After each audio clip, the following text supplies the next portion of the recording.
আসসালামু আলাইকুম। Hello everyone, কি অবস্থা, কেমন আছেন? আশা করছি আল্লাহ তাআলার রহমতে খুবই ভালো আছেন। আমি আল্লাহ তাআলার রহমতে খুবই ভালো আছি। তো বরাবরের মতো আমি আপনাদের মাঝে চলে আসলাম নতুন আরেকটি ভিডিও নিয়ে। ঠিক আছে, আজকে ভিডিওর টপিক হচ্ছে আপনারা কিভাবে কবুতরকে গোসল করাবেন। ঠিক আছে, কবুতরের গোসল কিন্তু খুবই বড় একটা ব্যাপার, কারণ গোসল না করলে কবুতরের শরীর ভালো থাকবে না, বিভিন্ন ধরনের রোগ জীবাণু হবে, তারপরে বিভিন্ন ধরনের আপনার ইনফেকশনে এফেক্ট করবে। ঠিক আছে, তো সেক্ষেত্রে আপনার কবুতরের খোপটা সুন্দর রাখতে হবে, এটাই স্বাভাবিক।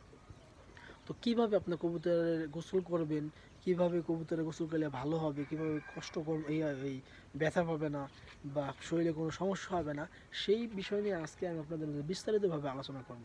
তো ভিডিওটি সম্পূর্ণ দেখার আগে ভিডিওটি সম্পূর্ণ দেখবেন, কোনো জায়গায় স্কিপ করবেন না, এবং ভিডিওটি সম্পূর্ণ দেখার আগে আমাদের চ্যানেল অবশ্যই সাবস্ক্রাইব করবেন এবং লাইক করবেন, শেয়ার করে পাশে থাকবেন।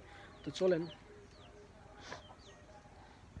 এই বিষয়ে আমি আপনাদের মাঝে কিছু তথ্য শেয়ার করি যে কীভাবে কবুতর গোসল করাবেন। কবুতর গোসল করানোর জন্য সর্বপ্রথম আপনার কী করতে হবে, কবুতরের খোপের সামনে দৌড়ে দিলে হবে না, কবুতরের খোপের সামনে একটা সুইমিং পুলের মতো ব্যবস্থা করবেন। ঠিক আছে, সুইমিং পুল বা বড় একটা বলের ভিতরে বা বড় একটা চারির ভিতরে আপনারা পরিষ্কার পানি দেবেন। ঠিক আছে, আপনারা ময়লা পানি দিবেন না, কারণ অনেক ক্ষেত্রে দেখা যায় কি কবুতরের মানুষ খাবার পানি দেয়, তারপরে আপনার গোসলের পানি দেয় অপরিষ্কার, যেগুলো ময়লা আবর্জনা। ঠিক আছে, তো আপনারা এই জিনিসটা মাথায় রাখবেন যে অবশ্যই পরিষ্কার পানি দিবেন কবুতরের ওই ইসের কারণে।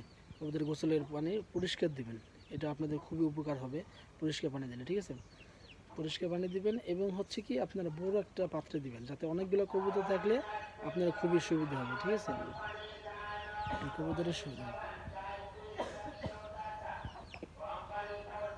ঠিক আছে, কবুতরের ওই খোপটাকে ওই খোপের সামনে একটা বক্স রাখবেন বা একটা বাটি রাখবেন, বা বড় দেখে একটা জিনিস রাখবেন, পানি পরিষ্কার পানি দেবেন, সম্পূর্ণ ভরা পানি দেবেন। ঠিক আছে, সেক্ষেত্রে আপনার কবুতর আপনি কিছুই করতে হবে না, একা একাই গোসল করবেন। আর বাচ্চা কবুতরগুলোকে গোসল করানোর জন্য আপনাকে হাতে ধরে গোসল করাতে হবে। ঠিক আছে, হাতে ধরবেন, তারপরে আপনার সুন্দরভাবে ধরে পরিষ্কার করে গোসল করাবেন। ঠিক আছে, বড় কবুতরগুলোকে আপনারা এইভাবে কবুতরের খোপের সামনে একটা বল দিতে পারেন বা একটা বাটি টাটি বা কিছু একটা দিতে পারেন, পানি ভরে দেবেন, পরিষ্কার পানি দেবেন। এইভাবে আপনারা কবুতর গোসল করানো লাগবে না, আপনি একা একাই কবুতর গোসল করবে। ঠিক আছে, তো এইভাবে আপনারা খুব সহজে কবুতর গোসল করাতে পারেন। তো ভিডিওটি যদি সামান্য আপনাদের উপকারে হয়ে থাকে, আর বড় একটা চারি কিনতে পারেন, চারির ভিতরে আপনার যদি পানি দেন সেক্ষেত্রে অনেকগুলো কবুতর গোসল করতে পারবে। ঠিক আছে, তো আজকে ভিডিওটি এই পর্যন্ত, ভালো লাগলে লাইক কমেন্ট শেয়ার করবেন এবং পাশে থাকা সাবস্ক্রাইব বাটনে ক্লিক করে সাবস্ক্রাইব করবেন। তো দেখা হচ্ছে পরবর্তী কোনো ভিডিওতে, ততক্ষণ পর্যন্ত ভালো থাকবেন, সুস্থ থাকবেন। আল্লাহ হাফিজ।